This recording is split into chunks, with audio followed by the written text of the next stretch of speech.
And a man comes along and he sees her doing this and he says, "Why are you wasting your time? You can't save all of them." And she runs to the next one and throws it in the ocean and says, "I just saved that one." So I'm not saving anybody, but I really was just drawn to the concept of one at a time, right? That I can help and I can support and I can coach one person at a time. Welcome to Wild Development Studio. Join us as we venture into the breathtaking realm of wildlife arts and untamed adventures. With captivating stories from the field and ideas to dive into the visual arts, we'll ignite your passion for conservation. Get ready to develop something wild.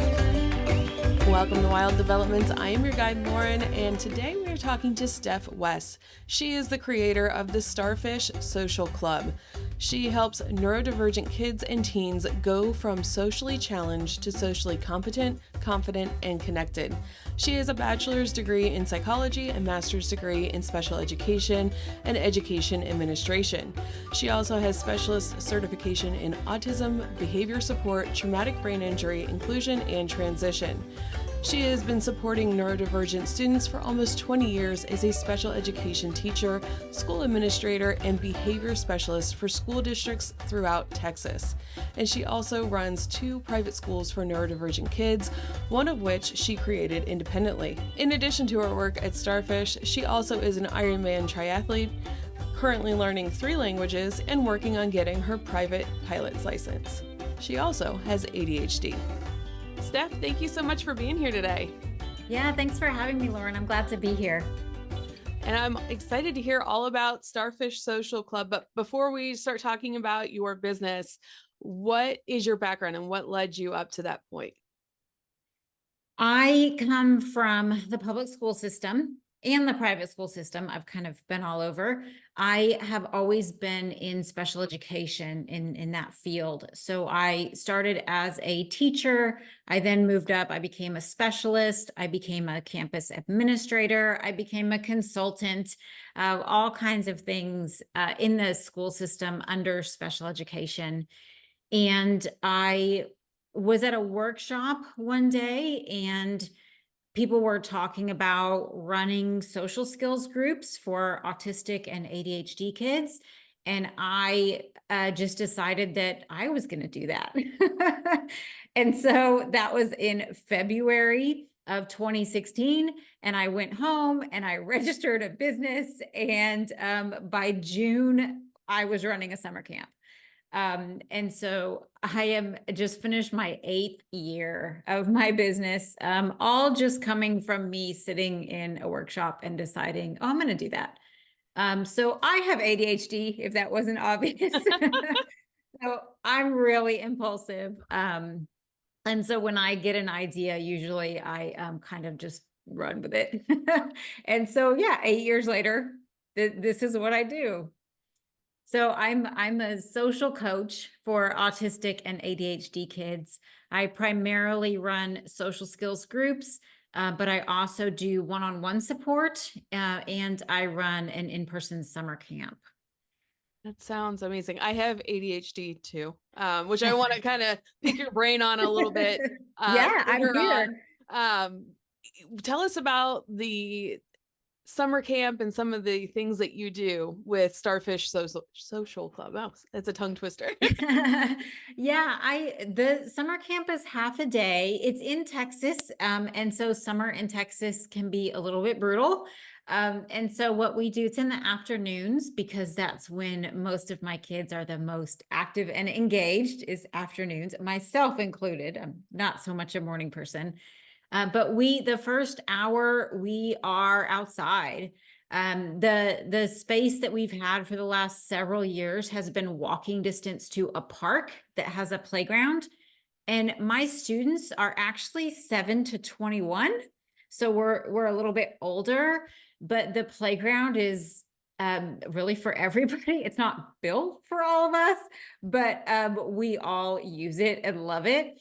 It's a very large playground. So we walk there and back So after all that, it's probably about 30 minutes that we spend actually running around outside playing. It's very shaded where we've been the last several years. There are some days where we're under a heat advisory. And so on those days, we stay at the place that I rent, and we just hang out outside. We do water guns sometimes, just hanging out outside. The kids can, we have sidewalk chalk, we have footballs, baseballs, all kinds of different stuff. A lot of my students have mobility challenges, coordination challenges, just, things like that's pretty common with autism and ADHD. I have my own coordination challenges, but it's because so many of us are struggling with it, playing together and running around together and doing physical activities together is pretty fun when you're not the only kid who can't catch the ball, or when you're not the only kid who doesn't run fast. So I actually find that my students seem to be much more comfortable in the physical environment in my club because we're all a little bit awkward in multiple senses of the word. So that's our first hours. We're just being physical outside. Our second hour, we go inside. We do some meditation and some calming so that we can transition. And then we do executive functioning games. So executive functioning skills are all the things that our frontal lobe of our brain is responsible for, which are really challenged in people who are autistic or have ADHD. It's part of the diagnosis.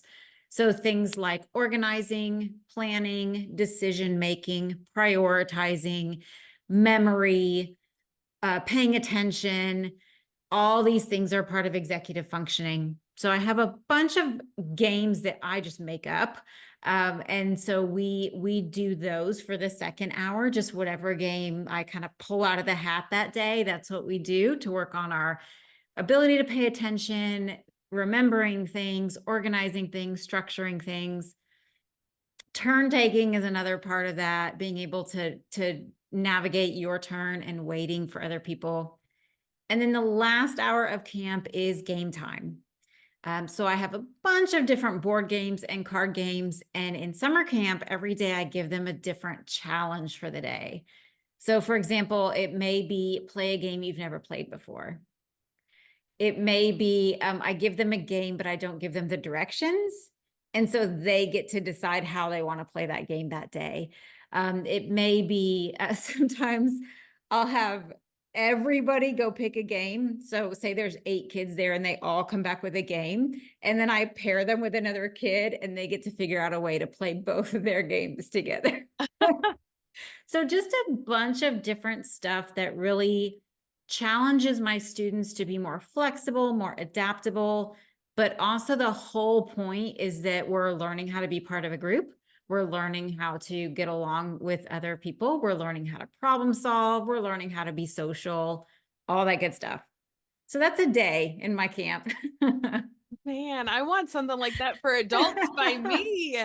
Because, like, okay, so I was diagnosed with ADHD in my 20s, and I call it my superpower. I love that I see the world differently than other people.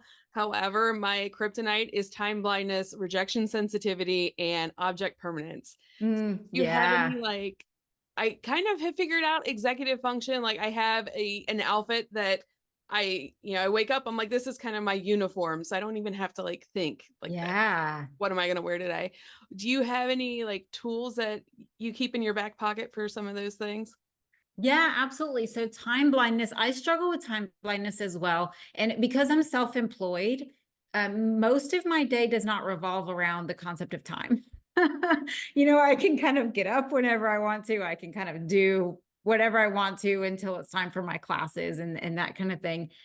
For time blindness, I use my phone a lot. I actually have timers on my phone for different times of the day. For example, the time of the day that I want to get up in the morning has an alarm. The time of the day that I want to start my workouts has an alarm. The time of the day that I need to start working has an alarm. The time of the day that I need to turn my electronics off before bed, just everything has an alarm on my phone and its own tone, its own ringtone to it that Smart. is tied to what that is for.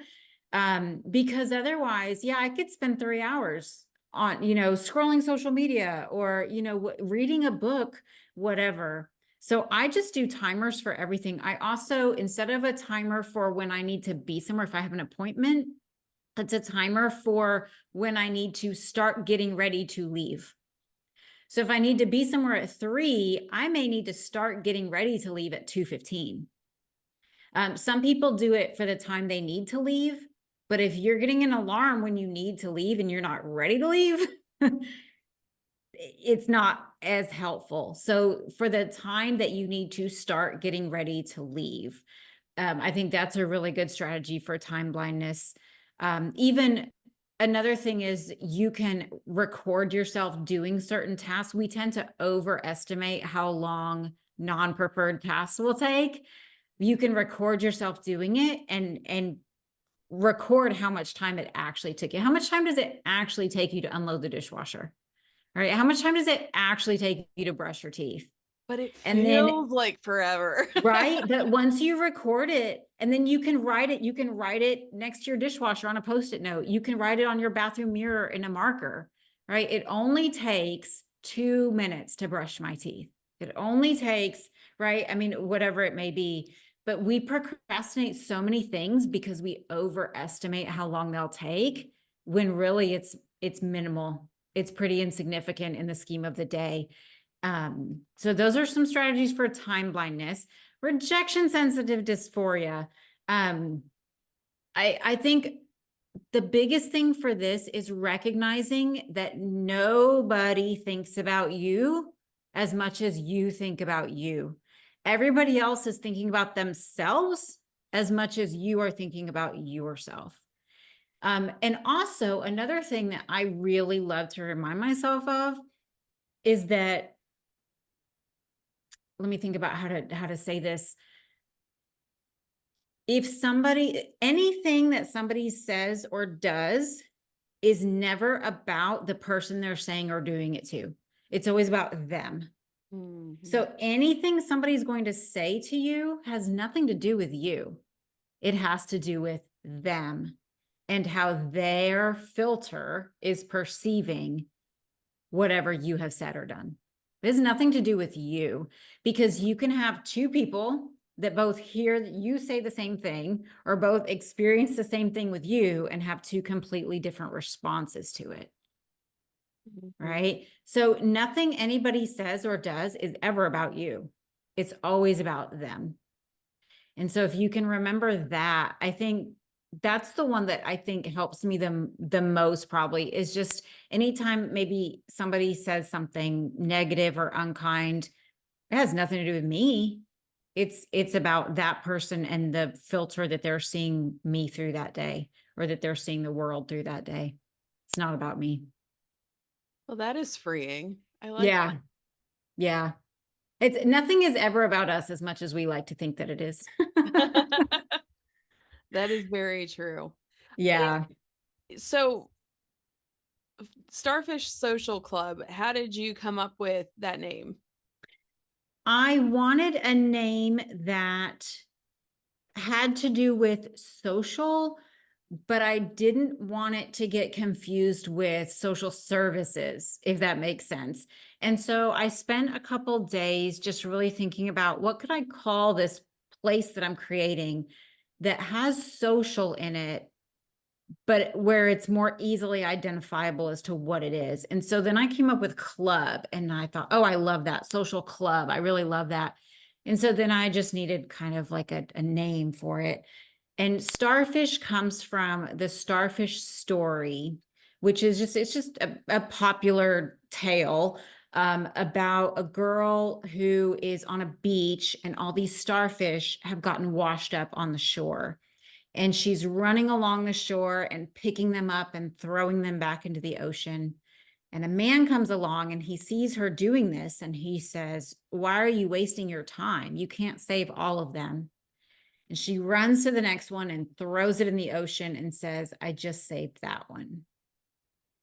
So I'm not saving anybody, but I really was just drawn to the concept of one at a time, right? That I can help and I can support and I can coach one person at a time.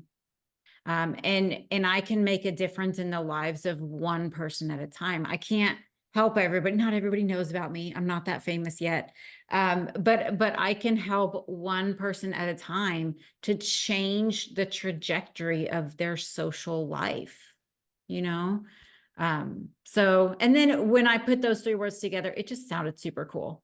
So there we go. When you were getting to the starfish part, I'm like, I wonder if she knows the story of the starfish. And I'm like, that's perfect. Yeah, I that's love where it. it comes from. Yeah. That is amazing. And that is so important because 7 to 21 years, that is so important in developing and getting social skills and friendships.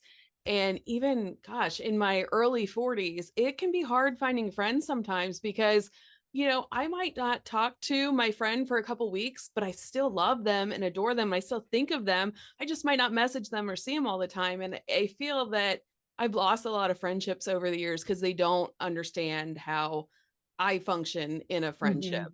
And Mhm. it can be hard. So I wish I had a safe space where I could find a bunch of like-minded people like that.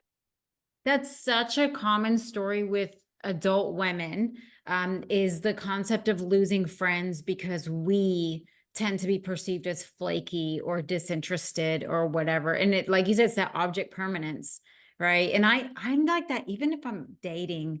I mean, if I don't talk to somebody for a couple days, they kind of just don't exist in my brain anymore, you know? I can't tell you how many times I've started dating somebody and we've gone on a date, 2 dates, 3 dates, but then we go a couple days without talking and my world has, like, every morning when I wake up is like a new day. And so if I don't talk to that person that day, it's my brain is just moved on to something, not another person, but just it's just moved on with life. Mhm. So yeah, I hear that so often from adult women who have ADHD that they feel like it really affects their relationships when they're not present the way that a lot of neurotypical people are able to be present. Yeah. And I find it difficult too, because people will remember, like, oh, you did this a couple months ago. And I'm like, man, that was so long ago. How do you even remember that? And I'm like, I'm really interested in you too, but I don't really remember some of those other finer details. And it makes me feel like a horrible friend sometimes. I need to, I need you to come out here and make a Starfish Social Club for adults. Yeah, well, I'm on Zoom now. So Cool. I am available. I even have students in the UK now, because I'm on Zoom. So yeah, I think one thing we call that social memory, remembering things about other people. And sometimes you can use your phone for that. I mean, you can open the contact for that person on your phone and type it in that contact about them. Like if you know they have an event coming up, if they're going on a trip, just different things that if they're having marriage difficulties, you can just put those things in their contact. And then the next time that you're going to see them or talk to them, pull it back up and it'll have your notes of what was going on the last time you guys talked. Because I do the same, gosh, I do the same thing. Even with my students, like I adore them so much, but even remembering things that they were talking about from one week to the next, I very often forget and I feel really bad about it. But yeah, it's just that that memory, Mm. but that's a strategy. You can do it in the notes app on your phone. I went out with a guy one time and I don't even remember why we were talking about this, but he was saying that he does post-it notes for women that he goes out with. And so when he gets home from a date, he'll do a post-it note. And then if they go out again, he'll add on to the post-it note. So yeah, social memory is a really, really important factor in relationships. And some of us, it's interesting because a lot of autistic and ADHD people have really good memories for information. not social information, right? But if you have a hyperfixation, if you have a special interest, you probably have a really good memory for everything you've ever learned about that thing. But yeah, but social memory, not so much related to people. That's a good tip with the phone. I'm gonna have to start using that. And then Yeah. the other thing I struggle with too is if somebody's talking to me about something and I have a similar story or something, I'm like, I connect with you the same way. And sometimes I feel like I don't want to draw the focus on me, but I'm like, I'm trying to say that I get what you're saying. Yes. And I think that comes across really rude to people sometimes, and I don't know how to fix that. I hear that one so often as well. That's so interesting that those are actually really common things that women with ADHD talk about. And it's exactly what you're saying. That's what all the women say. I'm trying to relate to them. Isn't that what we're supposed to do? We're supposed to relate. So I'll show you the strategy I teach my students for this. I call this the candy strategy. So when I think about candy, I think about if you and I are going to share candy, I'm going to give one for you and one for me, and one for you and one for me. Okay. So that's how I think about it. And the example I give is if I were to say right now, oh, today's my birthday. Okay. If you wanted to relate to that comment, you may say something like, oh, my birthday's November 3rd. Right? That would be you relating to that comment. Or you could say something like, oh, my birthday's in April also. That's you finding a common ground, right? A common theme between us, which is what we're trying to do when we relate to people. We're trying to find commonalities. But you have bowled over my comment, right? And so just like if I were to say, oh, today's my birthday, the socially expected response would be, happy birthday, right? And then you can add on whatever you want to. So that's where the candy strategy comes in. When somebody shares something, acknowledge what they are saying. First and foremost, acknowledge what they are saying. Maybe even engage in a bit of conversation about what they are saying. And then if it still feels appropriate, add your piece into it as well. Because the whole point of conversation is to find connections with other people. It's to, what do we have in common? What can we share together? That's the point of conversations. But when it becomes like a ping pong game, we're not actually connecting, right? It's almost like we become ping pong competitors. And does that make sense? Yeah. So the candy strategy is go with what they have shared before you think about adding on how you can relate to that. And sometimes too, even, if you think about an example, if you have a friend who's sharing that they're having marriage problems, even if you may be divorced, you may totally be able to relate to what they're saying, but this isn't the time, if that makes sense. So if you have somebody sharing something that is very emotional for them, which could be any emotion, maybe they're really excited about a promotion at work. I mean, it could be but if it's highly emotional for them, it's probably not the time for us to try to relate to that. It's the time for us to support them. Those are excellent, excellent tips. Yeah, thank you. I love it. At Starfish Social Club, do you have some success stories of some of the kids that have gone through your program? Oh man, I actually, because I see once kids are in my program, they can stay for as long as they want to. So I have kids who've been with me for 6 years at this point. It's staggered. So, kids 6 years and then kids, 3 years. I have kids who just started a couple months ago. So it's all staggered. And so sometimes I have to reflect back and think, oh my gosh, 2 years ago, this kiddo was doing this or saying this or pissing everybody off or, whatever the case may be. And so I have to reflect because I'm with the kids so often that it's easy for me to forget where we came from. But I'll tell you my favorite story. I had a student early on. So probably about 6 years ago, I've been open for 8 years now, probably about 6 years ago, came into my program, upper middle school. And he managed to alienate everybody in my program, which is hard to do. The students in my program really connect with each other and really relate with each other. And it's a very welcoming, nurturing environment. So it's pretty hard to be that kid in my environment. And he became that kid. He was just really rude, disrespectful.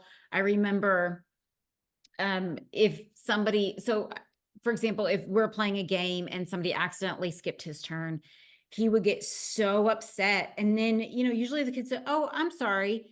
And he, anytime anybody apologized to him, he would say, "Apology unaccepted."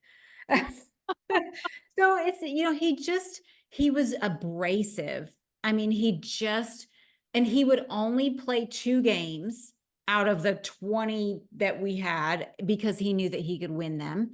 So he wouldn't play anything different. If we were playing something different, he just wasn't going to play. So that's how it started. And within a year, he had completely turned that around and he became one of the most popular kids in my program. And a few years ago, I started hiring students from my program to be teaching assistants in my program, and he was one of them. Wow. So he went from my most difficult student, just the most stuck kid I've ever worked with, to being a teaching assistant in my program. And he's now in college. Aw. Yeah. So he's my favorite story. But it's when I'll ask him if he remembers what it was like when he started. But anytime I ask a kid that, they don't, because they did not have the awareness at the time to be able to recognize, if that makes sense. They didn't have the self-awareness when they started to be able to see how far they've come and how different things are. So sometimes I have to remind them, hey, 5 years ago, 3 years ago, 2 years ago. Yeah, Wow. yeah. I did a nature journal class for an after school group, and it was like, hey, did you guys hear anything while we were doing our sit spot? I heard nothing. And I'm like, wow, it was picturing some of those kids when you were describing this kid. But I heard from the teacher later on, she said that because we did a nature journaling activity, she was like, some of the kids that don't normally participate were actually participating in this. And I was like, that just touched my heart so much. But yeah, having breakthroughs with that, like that with kids, is pretty amazing. Now, Yeah. with the name Starfish Social Club, do you enjoy the beach? You know what? I grew up on the beach and couldn't care less. I travel a lot, I adventure a lot, and I don't go to the beach intentionally. It actually means nothing to me. So yeah, Starfish actually has nothing to do.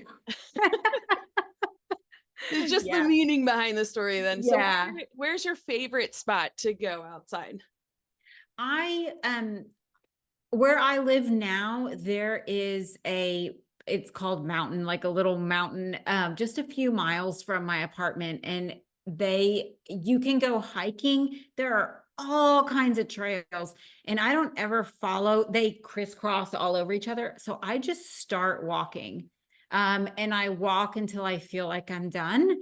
And then there are signs that will tell you how to get back to the parking lot. And so I love when I find myself on a trail I've never been on before, because I go there. I mean, I go there 2 or 3 times a week, but I love finding myself like, oh, I've never been on this trail before. I've never been in this part of it before. So I love that just because it's so accessible to me. It's just a few miles away from my home. So I can go there multiple times a week. So that would be my favorite, just because it's right there. Nice. Yeah, it's Yeah. important to have spots that are convenient to go. Do you have a favorite memory out in nature?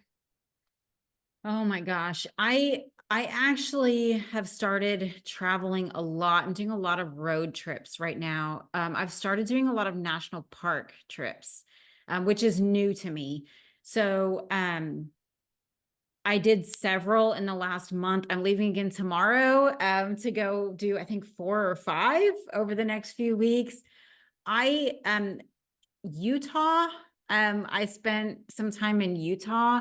I, I love just the different landscapes in our world. I just think it's amazing how you can go from a canyon to an arch to the desert to the mountain.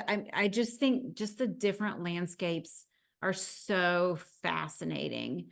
And especially if you can throw in like the Grand Canyon with the different colors. Zion National Park, oh my gosh.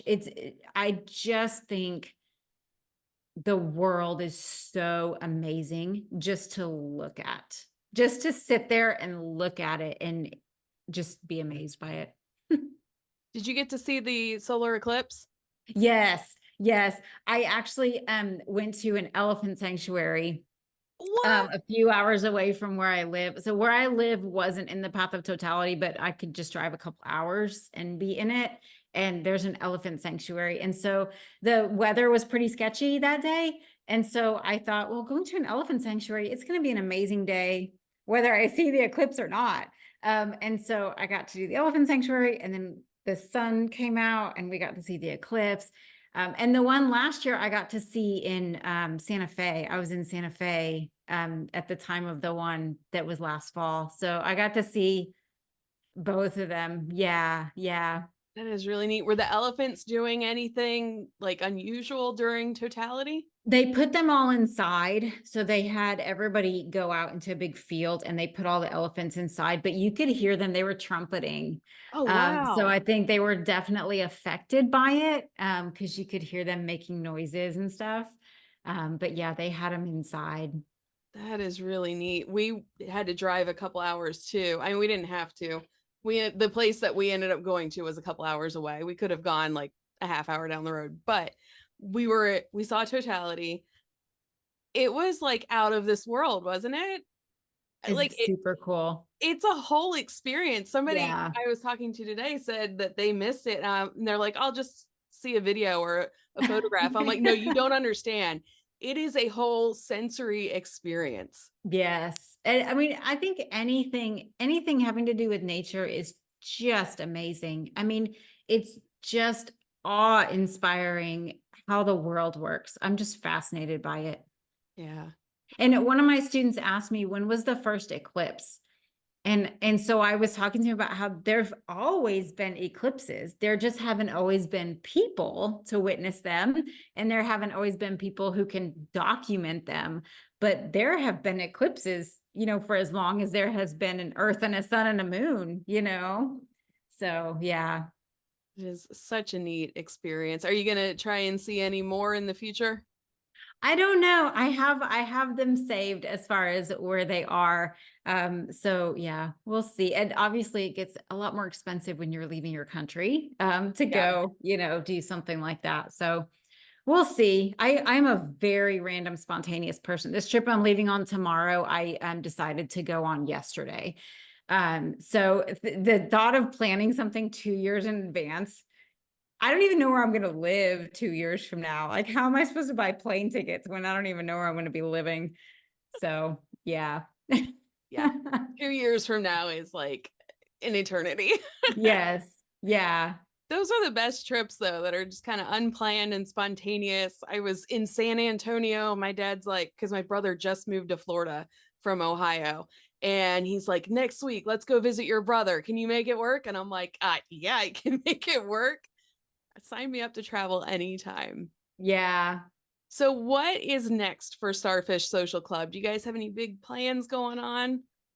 We just transitioned to an online program last August. So August of 2023.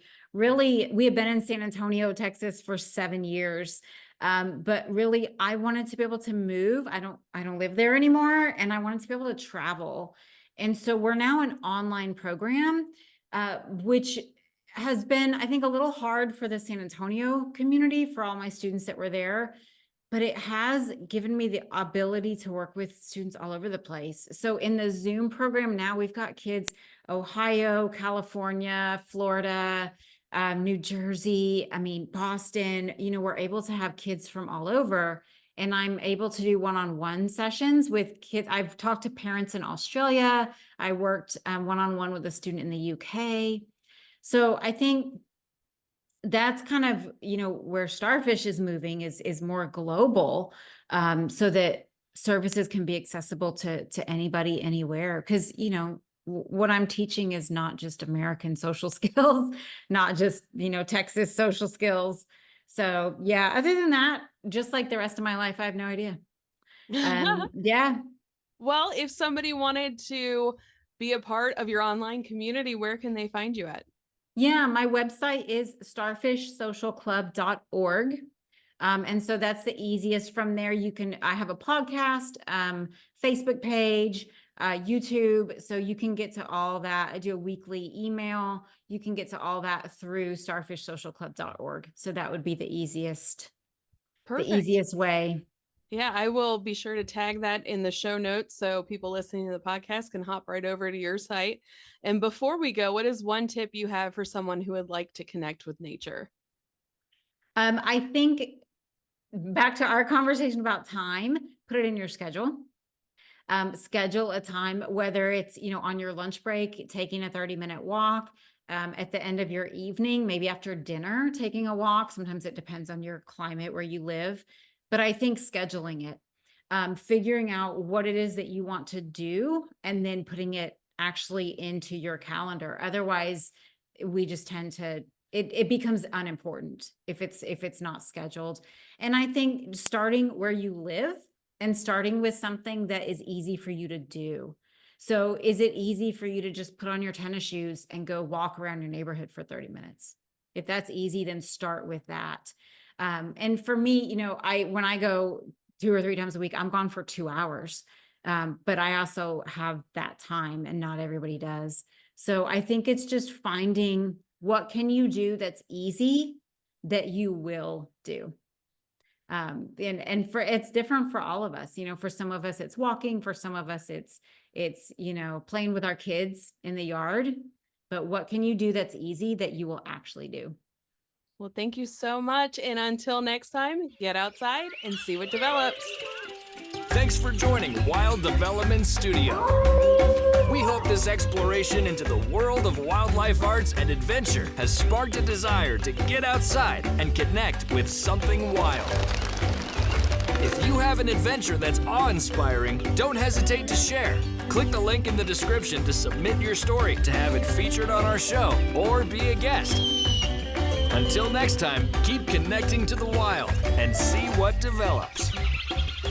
The views, opinions, and statements expressed by individuals during Wild Development Studio productions do not necessarily reflect the views or opinions of Wild Development Studio or its affiliates. Participation in any activities, expeditions, or adventures discussed or promoted during our content may involve inherent risks. It is strongly advised that individuals conduct thorough research, seek professional guidance, and take all necessary precautions before engaging in any such activities. Wild Development Studio, its representatives, or employees shall not be held responsible for any injury, loss, damage, accident, or unforeseen incident that may occur as a result of participating in activities inspired by or discussed in our content. By choosing to engage with our content or act upon any information provided, individuals do so at their own risk and discretion.